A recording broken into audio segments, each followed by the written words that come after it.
Okay, guys, so let's do a quick look at gold for the next day, which is for the 15th.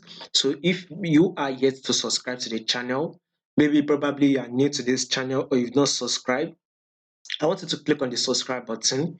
I want you to like, share, make your comments. Also, follow us on Telegram.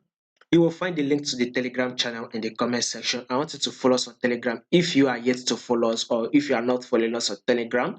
Follow us on Telegram. You'll find the link in the comment section. So let's do a quick analysis on gold. Now, with something, I was literally, if you take a look at this, my gold analysis, I was literally expecting a fall right on gold. That is exactly what I am expecting, or what we're expecting on gold. Gold is supposed to give us that fall. But there's something that literally happened today. CPI came out. We can see the dollar fell, which dropped very, very hard.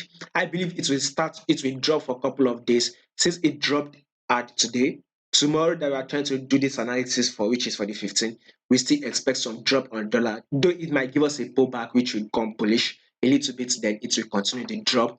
So dollar will drop for some time. So if that will happen, then gold needs to still go bullish, meaning gold still has the potential of going bullish. So with what I'm saying right now, gold is trading at 1963. The next movement that I'll be forecasting for on gold is a level of 1981. So gold needs to push bullish. Previously our bias is to the downside, like we said, just a little bit of a pullback up and a drop. That is what I said. But we all know forex markets, you need to keep your bias flexible. You can be saying, okay, we'll be predicting for the sell, we'll be expecting the market to drop, but one news can come out, one pattern can come out, and one thing can just come up, and you just have to change your bias. So it is exactly what we are doing. Previously, our bias was to the downside. But right now, with the CPI and the movement of how this DXY is moving, we are now changing our bias. We will not be expecting a bullish move on gold.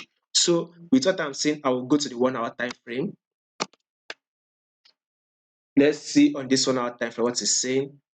So we can see on this 1 hour time frame, this is, I see the first impulse move pullback. For another one, we'll be expecting a pullback. So just wait for it, just expect a pullback, which will be bearish, which will drop. Then we can now expect another movement to the upside. Like I said, our forecast will be a level of 1981.